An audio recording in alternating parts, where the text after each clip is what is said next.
欢迎今天来到上海湾滩美术馆，又欢迎今天来到我们的讲堂。我们的讲堂是我们2024年开启的一个共同学习的一个空间。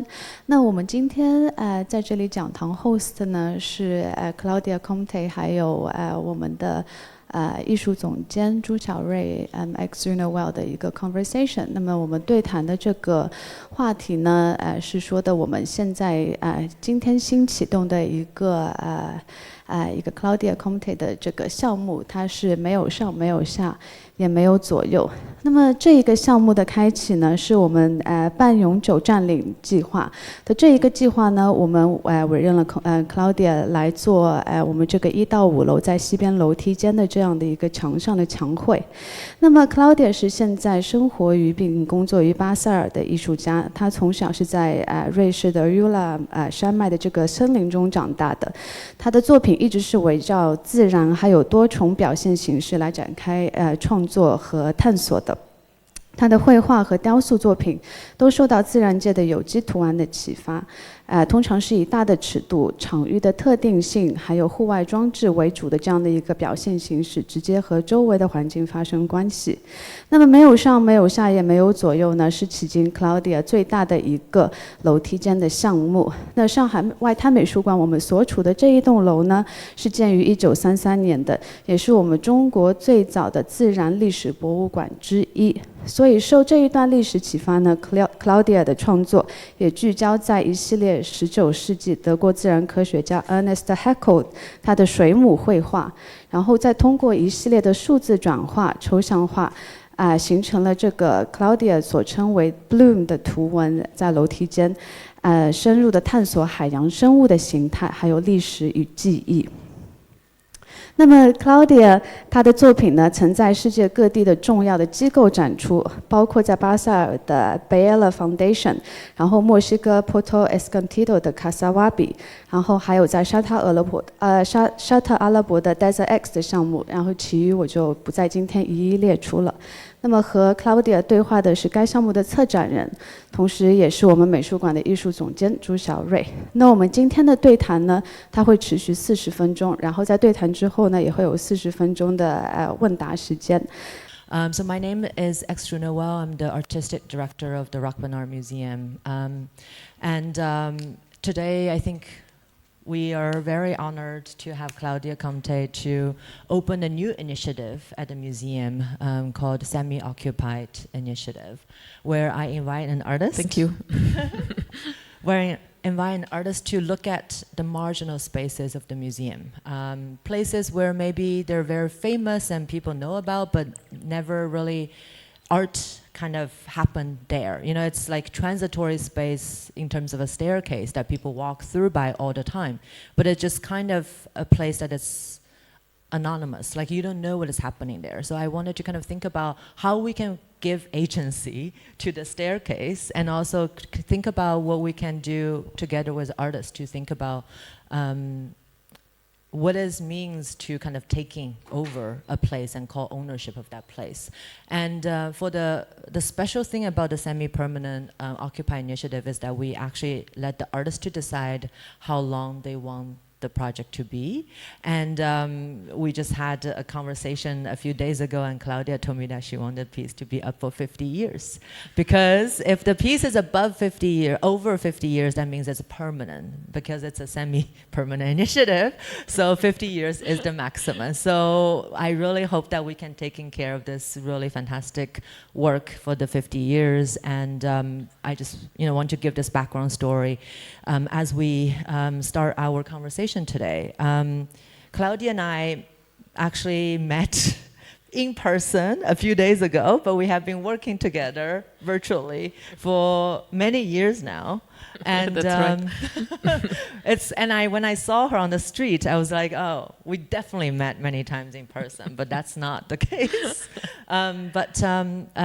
For me, I actually seen and encounter Claudia's work firstly through digital images, which is kind of interesting because how much of your work is dealing with the relationship between the digital and a physical. So Ha ha ha, the image that was showing was one of the first work that I was really interested in from Claudia. And I was like, wow, I have never known an artist work with wood in that way. And I wanted to know her practice. And so we started to have conversations, and then I got to know a bit of your background. And I think today maybe we can start with the backstory. Tell us where you come from, which is very different from Shanghai, and also the kind of how did you get into art as an artist and as a maker? Sure, it would be my pleasure to give you a little glimpse into my practice, and I want to thank you very much for the invitation to create a special presentation for the staircase. And I wanted to say also I'm really honored to be here with all of you and to be able to present my work.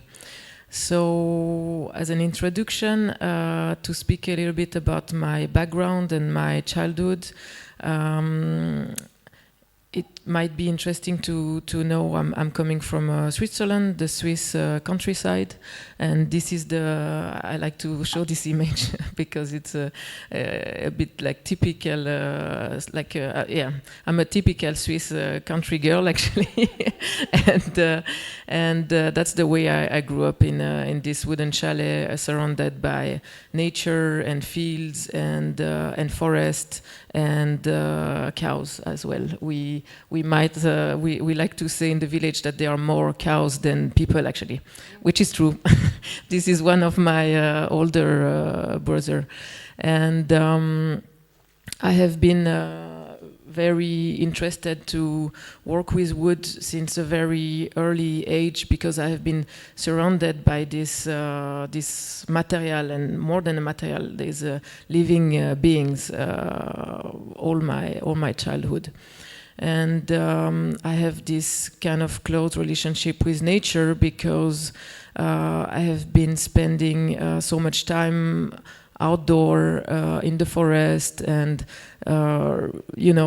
being curious about the surrounding around me and observing insects or animals or whatever that I could grasp around in my kind of natural environment.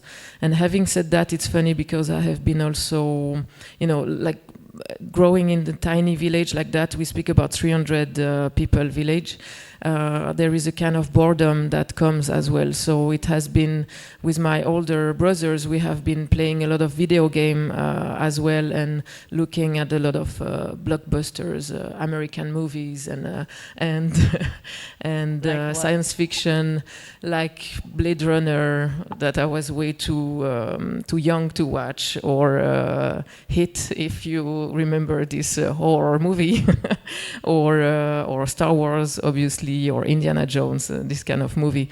And all of this, brought a mix in my mind and gives somehow the work that I'm producing today.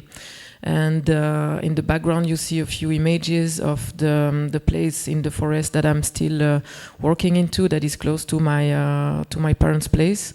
They still live in the house where I grew up. And this was a gigantic sequoia tree that I've been using to do a couple of big sculptures. And I have been also, besides the work of the wall painting that we will speak about later, I've been working intensively with chainsaw. So I do a lot of chainsaw sculptures as well. That is important for me to... Yeah, that is, I guess we could speak a little bit about material because it's really important for me to be able to do a work that is very palpable. So picking up the machine or the brushes or the paint, or I work a lot with wood, but also a lot with marble as well. And but the wood is really the origin of all of these shapes that are very like organic shape that I then refined with my team. It can be in the forest or in the studio. So these are a few cacti type of shape. One of my signature that on the early stage of the sculptures were really, a reactivation of modernism kind of shape. But nowadays it's really more a topic that I like to bring connected to climate change. Obviously a very important topic, if not the most important, that affects all of us and the planet as well. And somehow these cactuses, although they look so friendly, can bring an aspect of, like a future version of the life on the planet, as they all usually inspire dryness. I never really asked you actually why you started with cactus, and was cactus a native plant in Swiss Jura Mountains? No, I have at home now. It's like one of the organ of my work in the house. We have a nice glass house where I'm collecting with my partner and curator as well, Samuel, many cacti from all around the world. But cacti in Switzerland are not usually very, very, very spread. But as you can see through my look, I'm also somehow attracted with the kind of Western kind of I don't know. I don't want to say identity, but maybe ideas or look. This comes from a trip I guess I had done when I was really young, when I was 10 years old, with my family. It was the very first time we went out of this little village to go so far away. We had been traveling before in Europe, but we never had done a trip so far, going to California and the different national park in the US. And that's really when I understood that, all these cartoons that I would look at the time, Roadrunners or Lucky Luke or these kind of things, this landscape actually existed in the real world. I'm thinking about Monument Valley or Grand Canyon, Bryce Canyon, and these are all fantastic landscapes that are really breathtaking. And so I think the cacti is also emerging from this early childhood memories. But again, now it's way more than this, and it's really close relationship with what it represents for the climate. And unfortunately, now scientists says that even cacti can't take the heat, as global warming is very present. And so obviously it's something we have to think about and do better for the future of the planet. Absolutely. Yes, and cactus in the form of marble.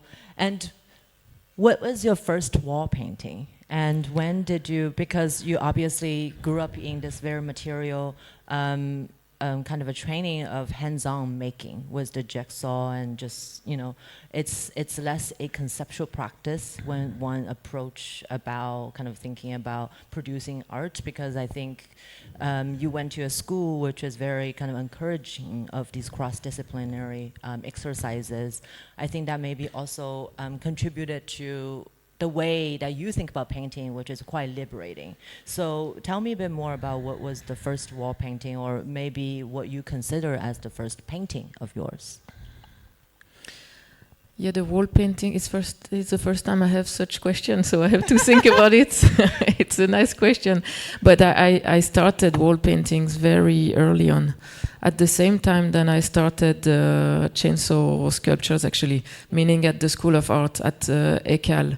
This very great school. I'm so grateful to have had the opportunity to go to, because coming from the countryside, not having anyone from my family into the art field, it has been, a tremendous help and open possibilities for me to have access to this school, because Lausanne is really nearby this little village. Just for the kind of audience, would you explain a bit more about ECAD? Yeah. And also, I think John Amuleder was one of your professor. Yes. Is that true? Exactly. He had a solo show here a few years ago, so it's kind of a nice relationship for the museum. But just maybe explain everyone a bit more about what is it like studying Eke. So at the time when I was at the School of Art of Lausanne, so hence the name ECAL, it was also a very vibrant period with many teachers that were more artists than teachers at the time, like John Armleder or Philippe de Croza, Francis Baudevin, Stéphane Daflon, that are a bit more local but that are important for Switzerland. And there's a bunch of guys, and I have to specify it's all guys. Actually, they are really have this heritage from sharp edge and concrete op art that are taking from the concrete artists, mainly from Zurich. A couple of decades before, right?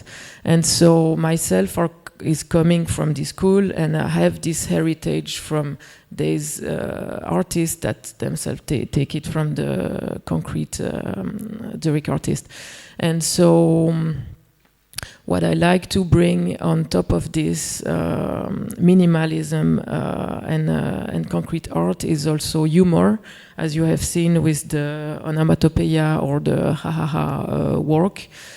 Because, if I may say, I think this, type of male artists are taking themselves way too serious, and we are missing more women also bringing this kind of art, and obviously humor and joy is not going into opposition with seriousness and sharpness and cleverness, right? And so I think it's important and good to bring all these aspects together. No, absolutely. I think our historical trajectory is where intellectualism was valued way higher than a lot of other senses, like humor, like different kind of sensibilities. And I think it is very important and radical for us. This year we wanted to do this program called Auditorium as in a way to kind of give voice to the vernacular culture and really decenters these kind of intellectual activity as the highest level of all kind of cultural production. So I think for me, I think I always enjoy the humor in your life, in your work and life, and which I think is, for me, it's important. Artists, the work and life are emerged, which we will, open to share a bit more later in the talk. But okay, sorry, I throw a kind of a previously discussed question at Claudia was, what is the first wall painting?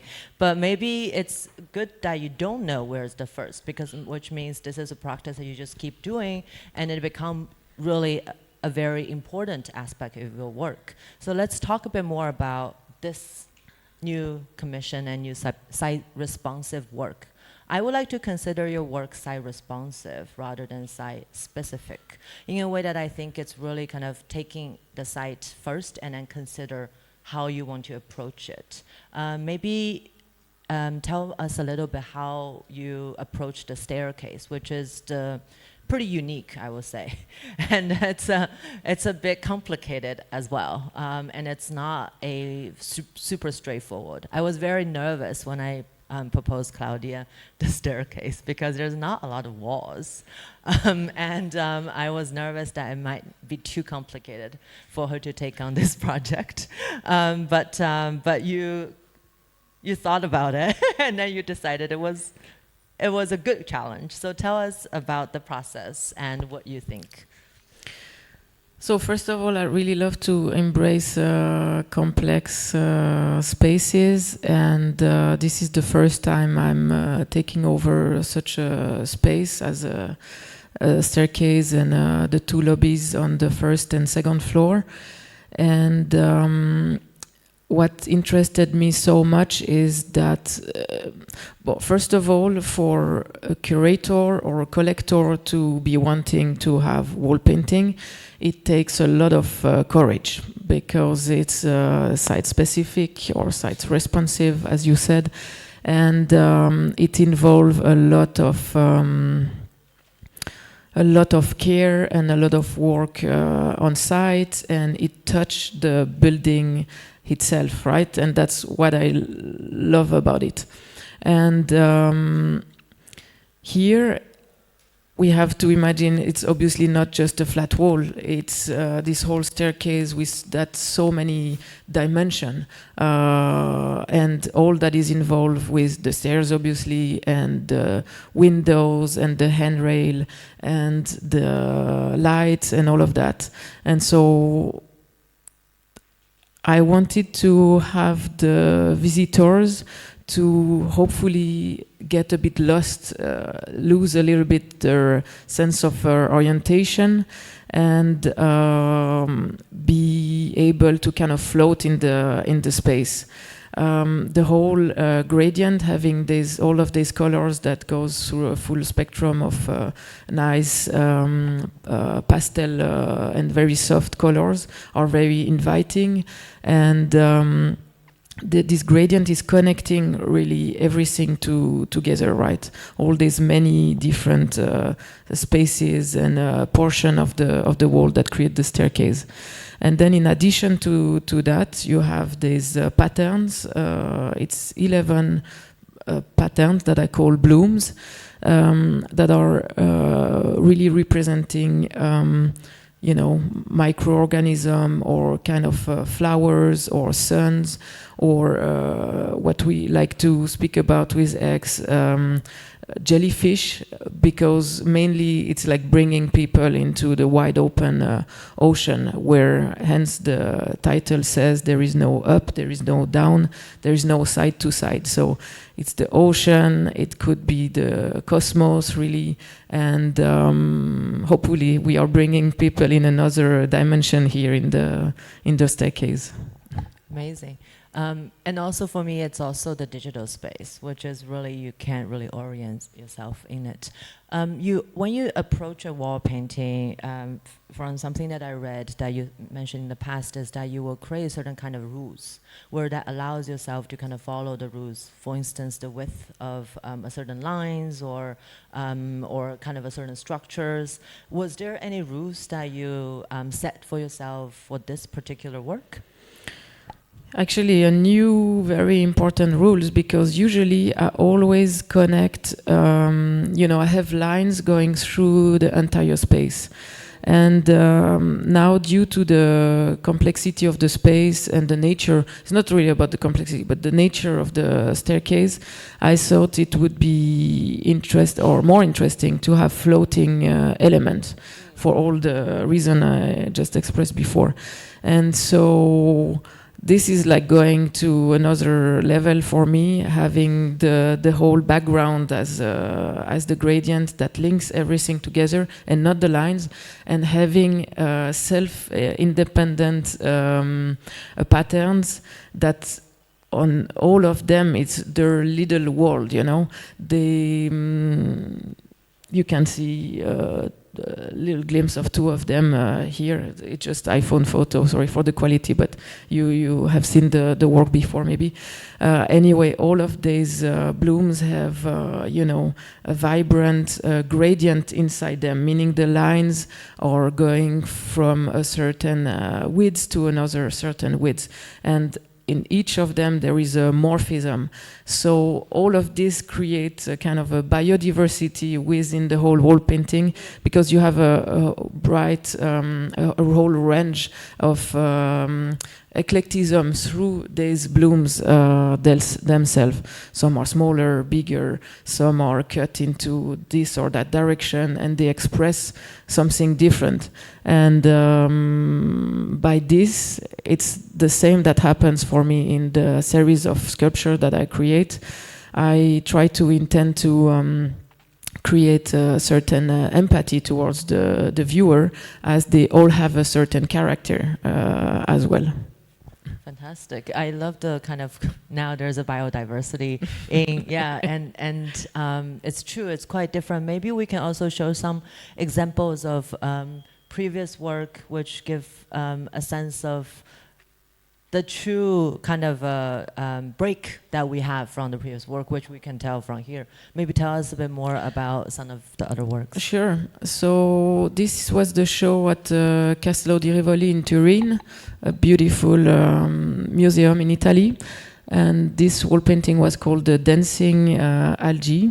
As you can see, I see really anthropomorphism a bit in everything that I'm doing, wall paintings or sculptures. Anthropomorphism is when you bring human, how do you say, human forms, characters into things. Like the most vibrant example is the bunny from Alice in Wonderland. A bunny, obviously the animal, but he has a watch and he's always late, a bit like me. And here is the Rising Smoke wall painting, still at the Castello di Rivoli, where there were, it was a show dedicated to wall paintings entirely. Another gradient, but here 360 degrees in a room. Also always connected to morphism, where lines are morphing from a straight line to a curve to a zigzag. This is the shockwave ripple effect. And then here another example I also create. There's freestanding wall paintings. This is more recent, just a few months ago in Mexico. So 4 days I really combine my sculptural work and wall painting work. Here it was made not with paint actually, but with soil directly applied on the surface of the wall. A technique I have been experimenting since not too long ago. And that brings also this, perspective into working with organic material, like I'm working with wood and marble. And now this is a series of walls that was installed in Saudi Arabia, 10 walls in this incredible desert in Saudi Arabia called Alula. Here with some people that gives you a bit of a scale. It was, again, a site-responsive work, because you have to imagine in this valley, millions of years ago, it was completely submerged by the ocean. And this, you not knowing, you understand that there were water here before, because you can see the many strata on the mountains that remains. And then it's really, when I did the site visit, you understand that there were all this water that has been going back and forth, and that finally disappeared underneath. And this was really what the work was about. The frequencies, the water, the winds that create these dunes and mountains. And these are some more early works where I was more going, angulous, if we can say that, more like into squares and triangle. This one in south of France, this one in Miami Beach, that is called 128 triangles and their demonstration. So on one side you have the kind of mathematical reasoning to go to the other side and have the whole pattern created. And then another wall that had a lot of success at the time. It was very interesting to see how people reacted with this one, because it was in Palm Springs, close to LA, and this was 2017. It was the first group show called Desert X, curated by Neville Wakefield. And at the time, we didn't know what would happen, but it created such a buzz in social media. especially on Instagram, and the show lasted for a few months, and it was so interesting. Nowadays, we are already so used to that with social media, but at the time, although it was not too long ago, it was really a treasure hunt for everyone who had seen this show. And I really saw a lot of people interacting with the wall. Some people got, did their wedding in front of the wall, and some people got costumed and did photo shooting, or hugs and kisses and everything. And it was really funny to see how people would interact with the wall. Really, I came later on to create a performance. I love to activate my work also, and I brought a bunch of dancers for the performance and to film the work for 2 days. And so we had announced that the wall was closed. Obviously, you cannot close the wall; it's in the wide open desert. But I needed to shoot the work, not to have people in the frame, right? Yeah. And some people really got mad because they couldn't approach the wall or take a picture or touch the wall. And that's when I thought it's funny what a sculpture can produce also to the public sometimes. Let's talk a bit more about how, because I was just talking to Claudia the other night. It's so different. There's such a long history of wall paintings. It's the oldest and most ancient form of art. Cave paintings, if we think about that. But then the most kind of recent conceptually oriented wall painting, which is more geometric in lines and shapes, remind me of Salt Lewis kind of instructions. And I think your work, even though it is mathematically designed and use mathematical tools to kind of think about it, but it's all the painting process of the walls and the wall paintings matters to you a lot. And I think maybe worth to describe to our friends here kind of the process that we have to go through for each, maybe just more specific for this work, because I want to shout out to our team, especially with a curator colleague, Pan Zhen, who managed this project. It was years in the making, and then weeks in the painting in implementation. We were talking about up to 16 people at once. So it looked very easy and looked at home of this work, but it actually was quite complicated to achieve both digitally and also physically. So give us a bit more insight into how you do it, the process of it, like step by step, or kind of just insight into it. Yeah, sure. Just maybe one thing, because I want to react about what you said about cave painting. Yeah. It made me think about this fabulous film from Werner Herzog that is called The Cave of the Lost Dreams, that you absolutely have to watch. It speaks about a new cave that they found not too long ago that is even more ancient than the Lascaux cave, which is la Grotte Chauvet, also in France. And it shows one of the earliest painting ever, which is a rhinoceros. And the paint is made with the horn of the rhinoceros, and there is already some lines of movement around it that shows a movement from the animal. So at the time already the human there were painting the animal in the moment of moving. And I found that so beautiful, and that's something I like to think about when I think about the wall paintings, because it's also a lot about movement, not only about your eyes looking at it, but and obviously all this kind of op art perception that you see, but yourself putting into account inside the wall painting, since obviously it's a whole environment, like immersive environment that I'm creating for the human body to move around, right?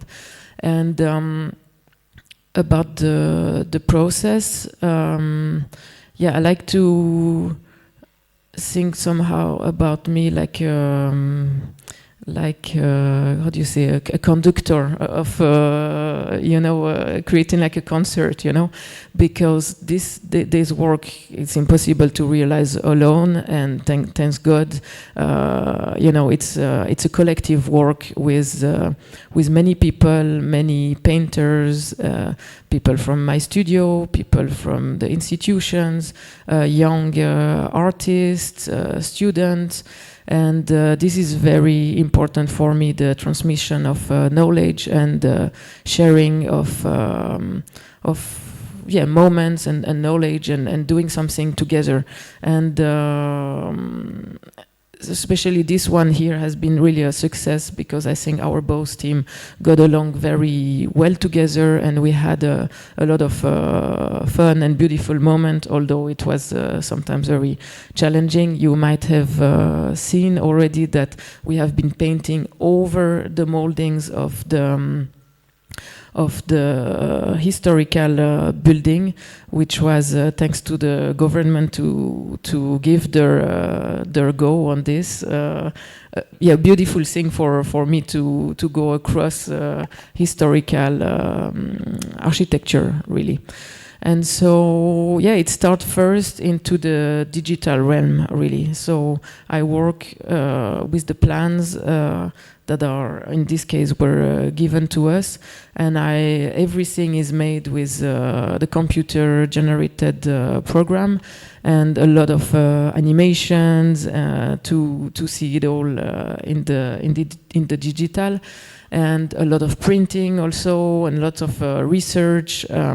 These blooms are also a reference to these beautiful drawings from Ernst Haeckel, who was a zoologist, a naturalist, and a philosopher from the 19th century, who has been drawing incredible aquarelle, watercolor and drawings from these underwater animals or microorganisms and so on.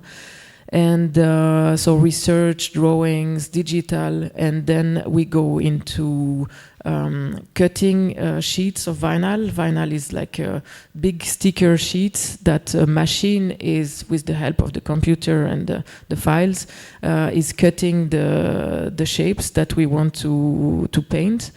And then it's a lot of paint. It's like covering the entire space and all the many millimeters and square centimeters of the surface, applying paints, applying the tape, pressing on it, and taking care really of the whole walls and its environment. Great. I think now you know how it's made, but still it's gonna be impossible for you to make them, I have to say.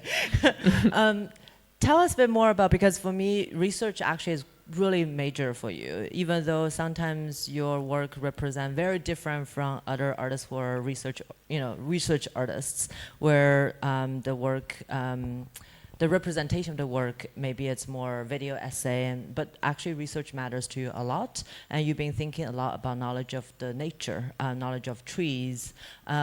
Just maybe share some projects. I think one was really interesting for me is I was in Jamaica a couple of years ago for a conference that I was organizing, and then I learned that Claudia actually have sculptures under the water, and so I traveled across a mountain, which was a stupid idea that I had because it was after the rain, so we almost got killed. It took me 4 hours. When we get there, we wanted to go under the water to see the sculpture, but the water was too muddled. We couldn't go snorkel or anything. We just couldn't go. So I had a really great visit with the marine biologists there. They showed us about the mangrove they're growing, the turtles they're raising, and it was a very interesting kind of a place to think about, there is artists are also thinking about spaces that is non-traditional art museums, and the artists are working in the wild, which are really interesting for me to think about. Just maybe share a bit more about that aspect of your practice. So a few years ago, I have been invited by a foundation called TBA that support artists and that is environmentally oriented, especially for the ocean. And so you have seen a couple of images previously of the result of the residency I will show you now, with a couple of sculptures and wall paintings and a digital animation.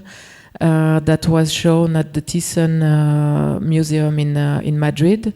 And this was the result of a residency that I had made in Jamaica in 2019, where I had the privilege to go with my team and again work with local wood carvers and create a new body of work that were done with the chainsaw and local wood. And I had been there previously to source all trees that were laying down, so it's important to mention I'm not cutting trees for the wooden sculptures, although I do sometimes for the very straight, some of other works I will show you later. And anyway, it was a beautiful moment because at first I didn't know what type of wood I was using, and tropical wood has incredible properties, you know. And the wood I'm using is always Swiss wood from my countryside that has been cut for whatever reason, because the trees are getting too old or too big, or because, you know, lumberjack are also nurturing the forest by cleaning, making space for other trees to grow. And here it was beautiful to be able to travel with the team and my chainsaw. So I have many stories about airport and chainsaws as well, because I've been traveling a lot with the chainsaws, because I'm not buying tropical wood because there is such a black market with this as well. So the only way for me to use tropical wood is actually to travel to the tropical wood. So you put chains on your suitcase? Yes. Yeah. And so here, so we worked with some local wood carvers in front of the foundation from TBA that has another foundation that is called Alligator's Head, and that is a local coral nursery, a tank facilities for coral growing, and marine biologist, scientific, local facilities for them to explore coral and its biodiversity. And they also protect a whole strip of area there to protect the area from fishing. And since it started, they actually increased the biomass, so the number of fish and their size, by 300%, which shows how little you have to let nature do its thing, so everything can, things can go better, because the fishermen are also profiting from that, right? So anyway, I created this bunch of new coral type of sculptures, and in the morning I would go early diving with the marine biologist to explore the surrounding and see the work and effect on the sanctuary. And so then the idea came to create, to leave something behind and to create an underwater sculpture park.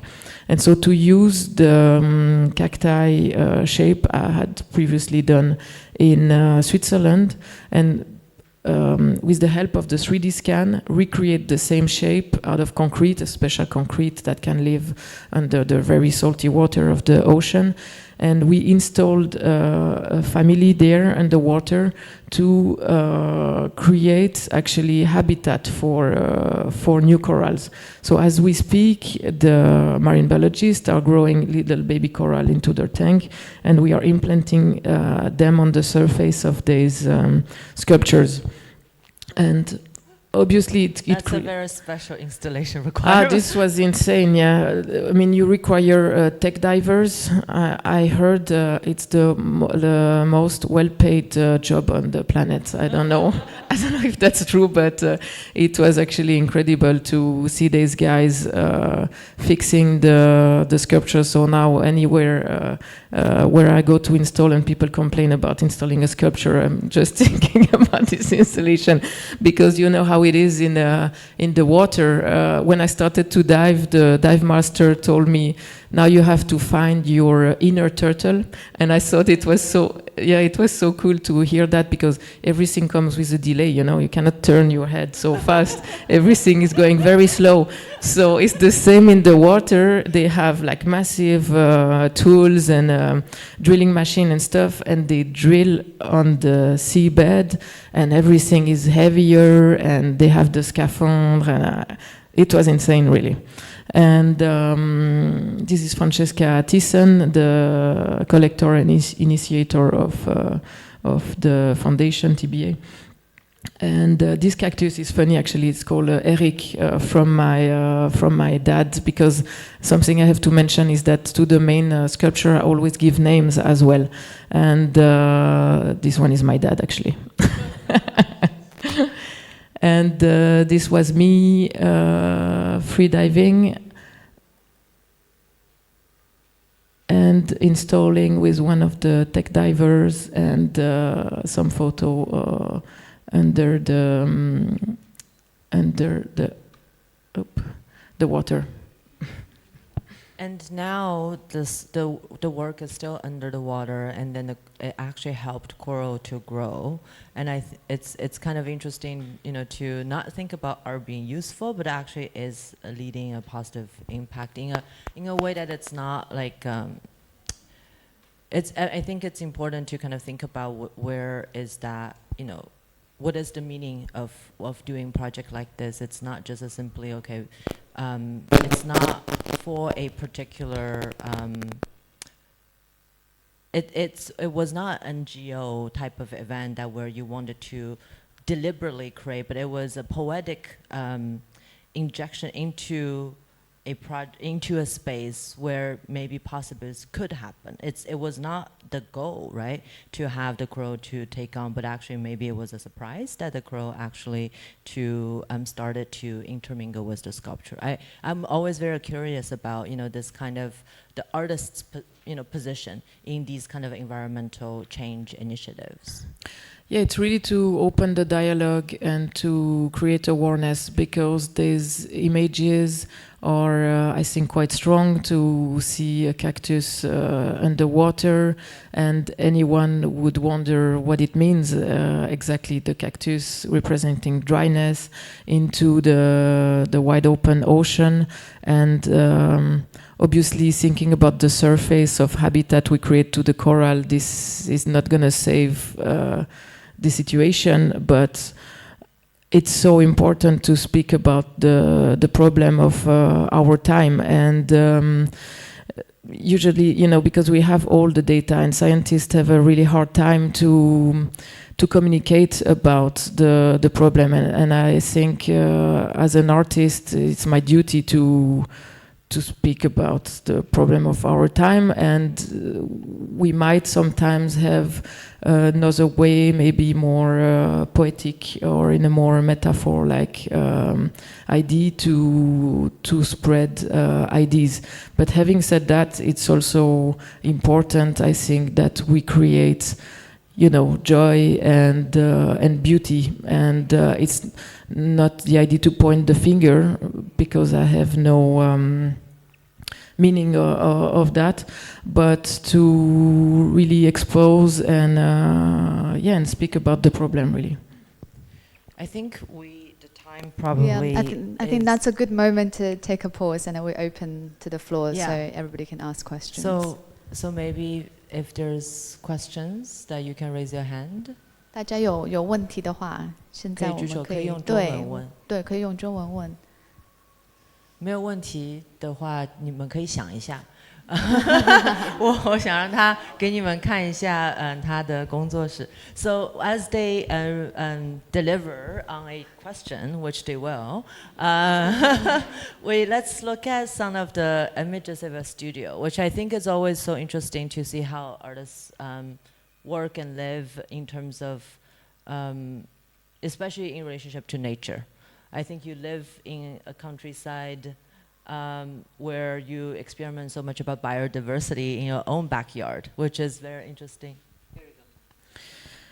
Yeah, I'm so lucky and grateful to have found a place with my partner. We have been looking a long time to find such a place, I have to say. But after growing in Switzerland, I spent, I lived 10 years in Berlin. And at the end, I really wanted to go back to the Swiss countryside.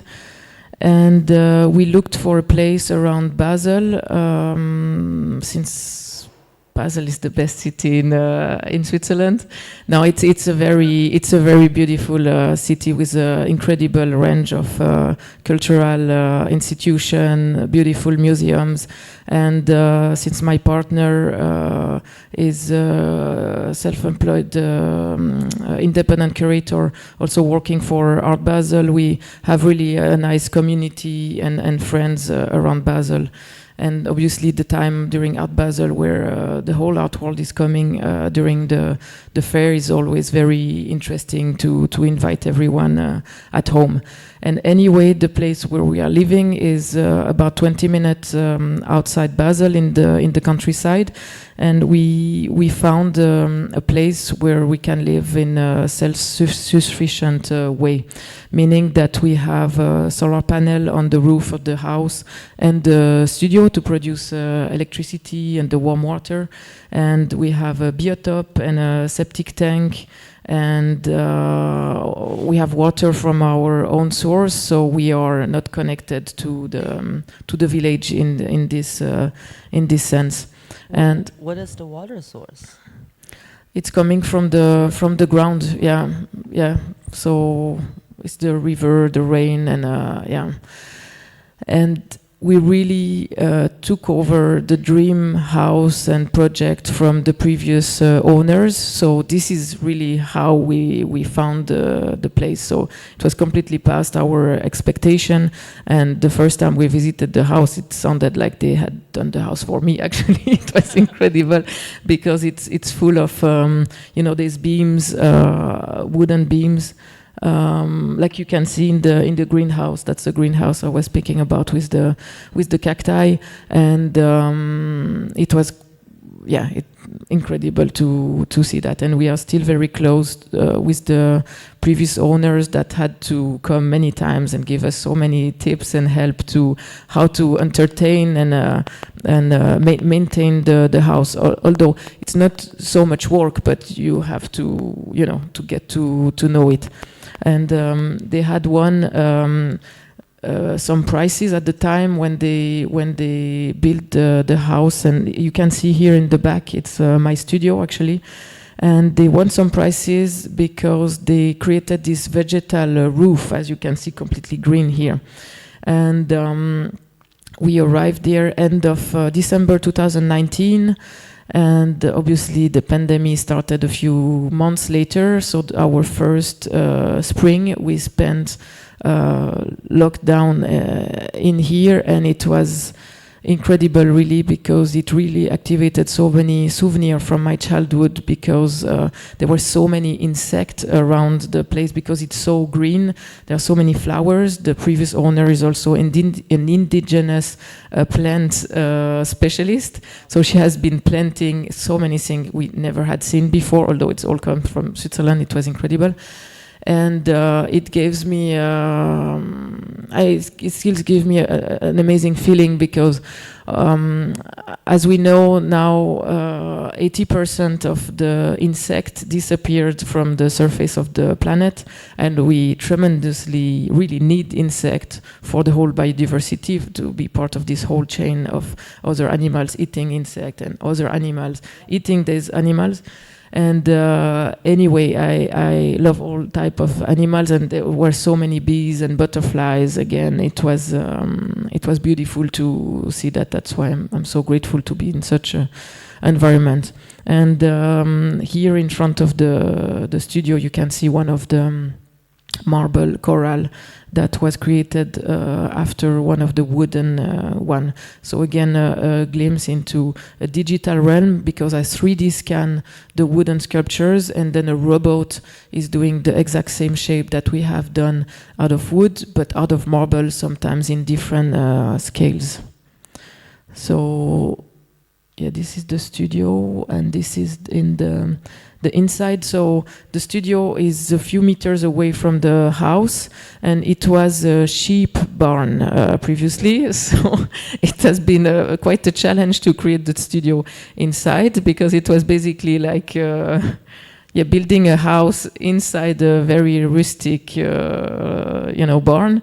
Where nothing was straight really, but I tried to leave the architecture from the barn as most as possible, and also in this idea of not consuming too much. We isolated two spaces, two smaller spaces, to create the wood studio and the painting studio, and not to have to warm the whole studio during winter. So this is the more open space with the zigzag bar. And this is the painting studio with a new series of paintings and some other marble cacti. And this was the wood studio, but there were a special presentation. This was last year with some USM. Maybe you know this design, the Swiss brand. And this is the studio during winter. So this was just end of December last year. We are lucky to have still some snow as well, quite sometimes. And the studio in the under the snow with the house, and some sculptures around some early sculptures around the pond. And this is the situation from a drone perspective, where you can see the house and the studio in the rolling hills of the countryside near Basel. Beautiful. Now you must have questions. Go, Maggie. Okay, get the mic. Claudia, because you talked about how the Swiss wood is different from the tropical wood, so I'm just curious about like what are the properties that are different between those two kinds of woods. And the second question is, because you talked about how you never really purposefully cut down a tree, you either just encounter them in the forest, or they were being cut down for like sensible reasons. So I'm curious about, because since if the trees were cut down, you like know when they were cut down exactly, but if you just found them in the forest, because you have no idea how long they've been lying there, and also like the humidity, the moisture in the wood content is like different, and do you apply any like heat treatment or like pressure treatment to like technical. Yeah, to like the material they're using, and how do you like prevent cracking? Do you just age them like naturally? Yeah, I'm just very curious about that. Yeah, thanks for your questions.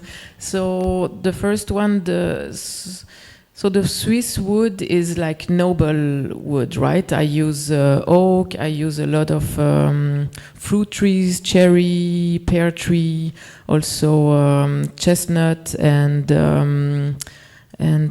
what it's called, a noyer, walnut. I love walnut because the heart is dark inside, right? And the European wood is beautiful. It has a very nice sheer structure, but it's not the same as the tropical wood because of the climate.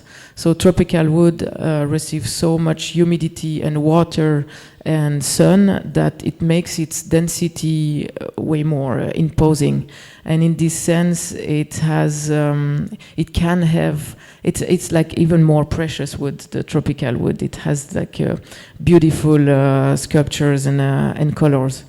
And you're right that so I have like a network of lumberjacks in Switzerland, and they call me when they had to cut this or that tree.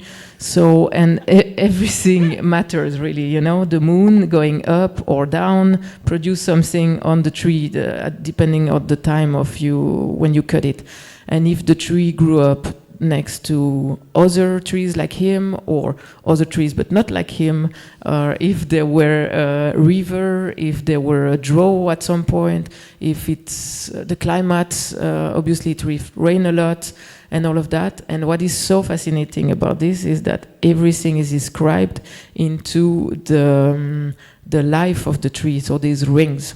And there is a science called dendrochronology that can analyze the past climate looking at the ring of these trees. So these guys can tell you with very exact information that maybe minus 5,000 whatever year, there were a volcano erupting in this region, and this disrupt something, and this is inscribed in the trees that lived at this time. And these trees are, for some, sometimes kept into the permafrost, and the permafrost recovering a lot of the surface of the Earth. Unfortunately, at the moment it's melting, so it's really a ticking bomb. But anyway, these scientists are digging into the permafrost and excavating these trees and can recreate this past climate, right? And so, anyway, to come back to the sculptures, it's very challenging and beautiful at the same time, because there is barely. I mean, I never met someone that really work with the trunk themselves. You have such a wide range of people that work with wood, right? From carpenters that use usually industrial wood, to cabinet makers that I feel I'm maybe the most connected to, because they usually collect trunks for the really real one. They collect trunks like many years before, and they put them to dry super slowly, and eventually they use these trunks maybe even 20 years later. To people that makes furniture, but all of these trunks have been cut in a way to remove the heart, to remove the tension, because the whole tension is in the heart, right? And so for the sculptures, the best I can tell is that to give time to the wood, meaning when I get the trunks, I work outside. I work with the chainsaw, I do the shape, and I let the shape, the sculpture sit outside. If time permits, it should stay for a few months. And then I bring it inside, but not right in the studio. And sometimes we even grind and do the sanding outside also in the forest, which is beautiful, but it all bring a whole set of technicalities, like bringing generators and all of that for the electricity. But anyway, you know, the change of temperature and humidity for the tree that was, so the trunk that was before a tree, that was a living being, needs to go super smooth, so no temperature shock. And so this avoids cracking into the wood. And then we produce, my mom is producing the wax we apply on the surface. So yeah, I have all my family working for me also. And we got a recipe from an old cabinet maker with all natural material to put on, and this creates a very nice, smooth surface after the many hours of polishing that I'm doing with my team in the studio. Thank you, Claudia. Wow, I did not know there's so much going on with carving. I learned so much. Wow. Okay, more questions. Okay, Xiaoyi.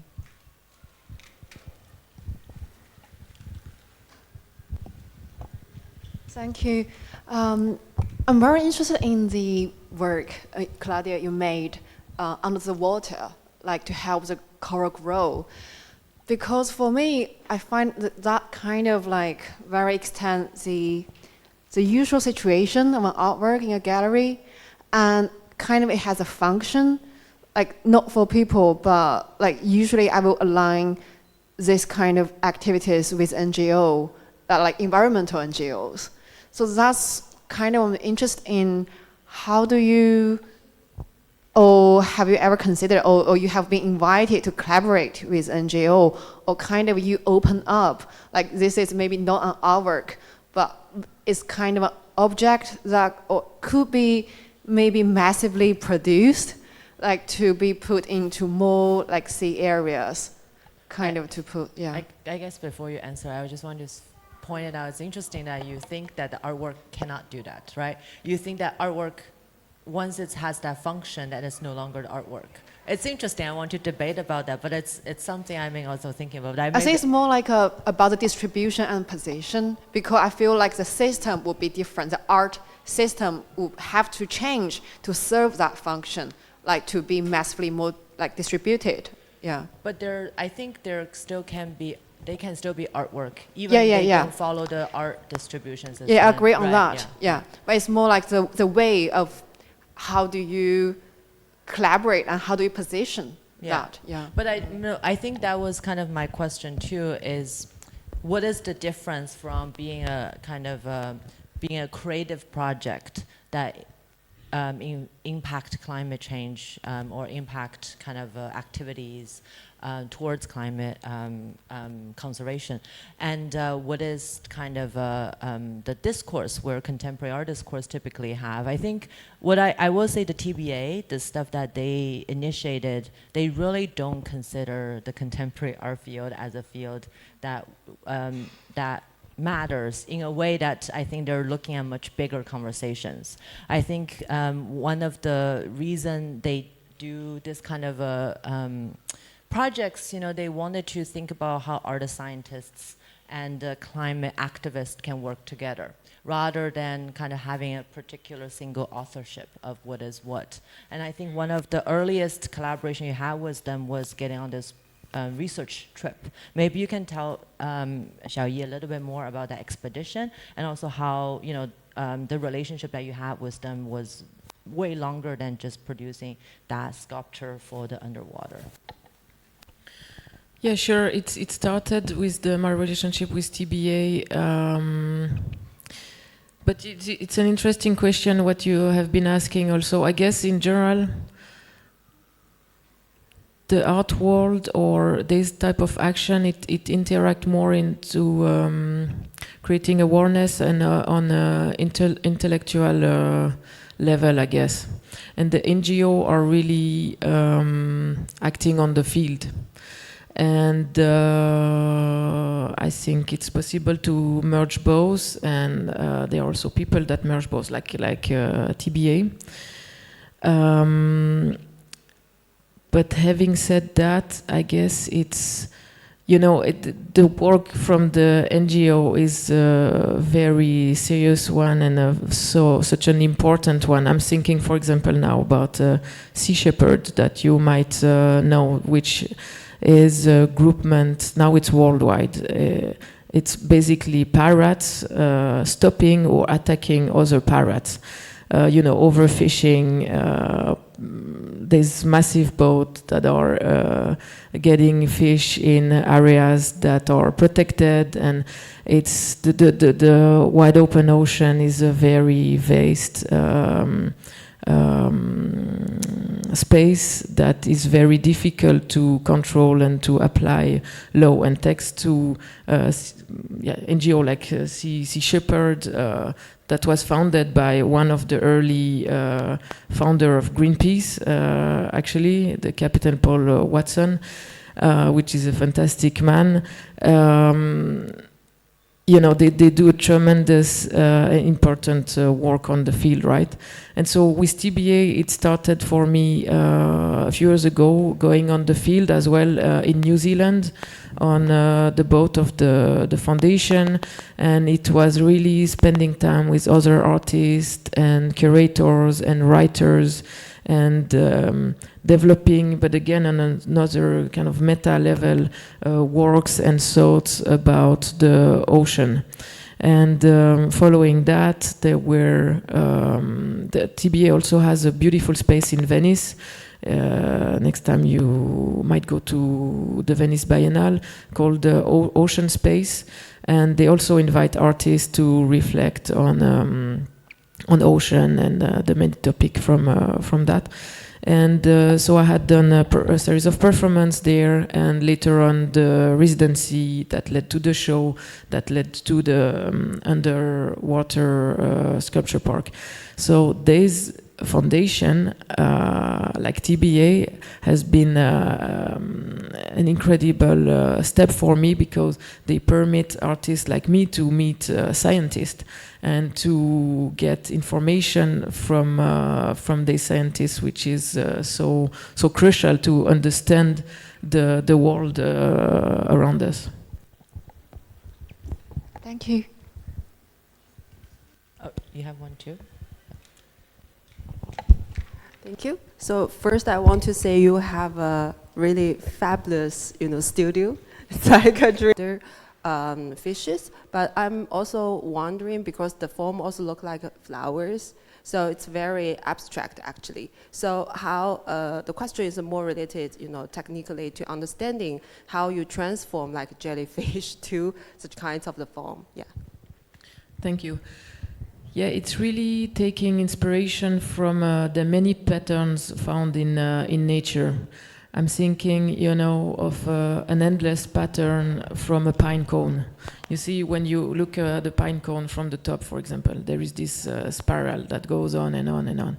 Or the perfection into a starfish with this many leg. Or flower, very great example. Or the shell of a snail. And so it's like exploring days. I'm thinking, for example, the DNA from a leaf as well. And it's all of days we are surrounded, obviously, by trees and leaves all the time, right? So corals are not a thing that you see on everyday life, but it has such, corals are animals as well. Which is so interesting to know about. And all of these, it's like perfection into nature that somehow creates chaos as well. And it's all of these living beings that we need for us to live, right?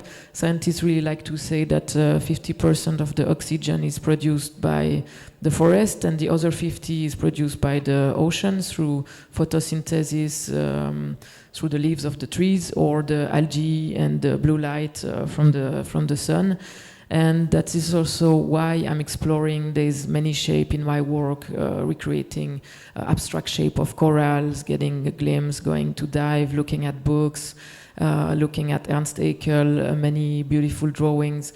And it's like digesting these and recreating them using again the digital realm and these amazing softwares we have access to create morphism. And it's like thoughts.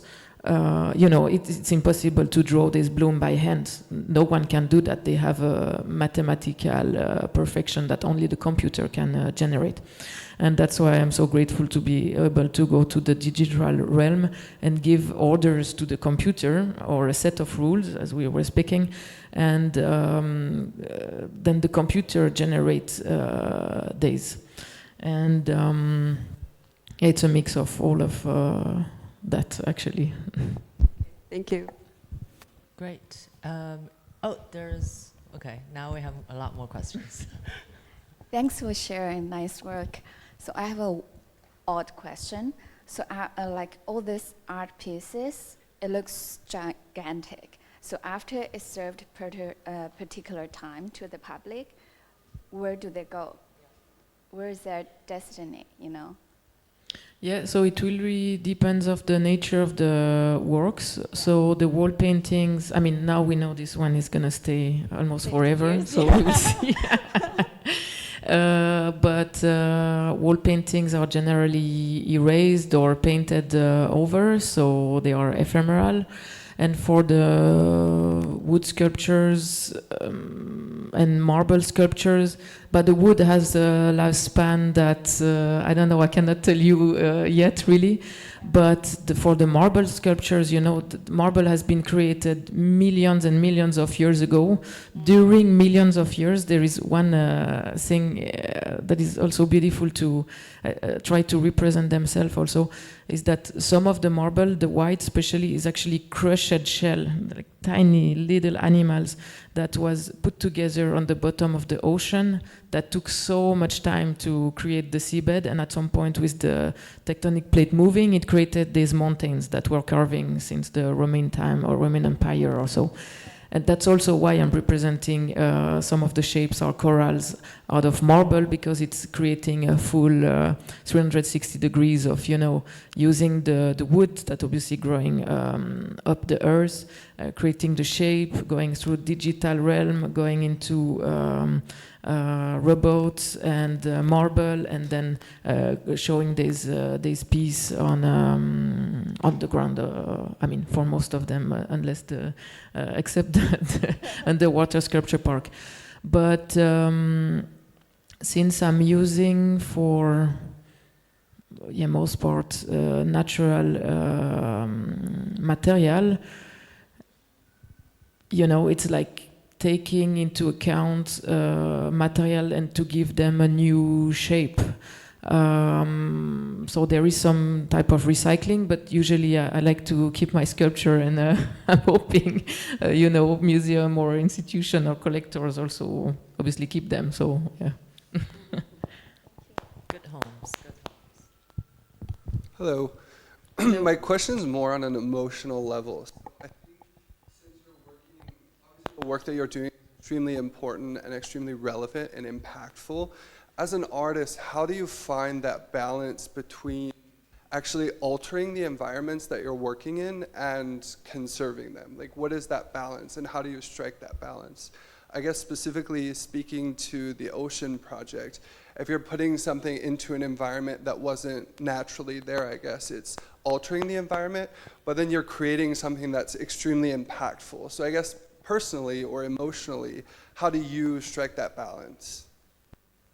Well, that's a good question, and to be honest, I have a lot of dualism and question about this and my work in general, because as we understood, all of these concerns are, you know, big ones for me.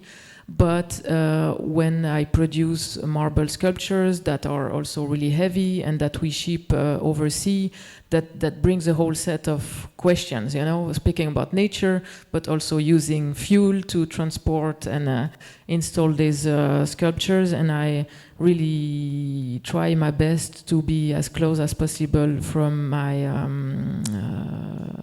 concern, but we have, as a human here, we all have a footing on the planet, and you cannot create something without leaving something behind. So for most of the project, I always reserve a portion of the budget to give money to relevant foundation that work with biodiversity.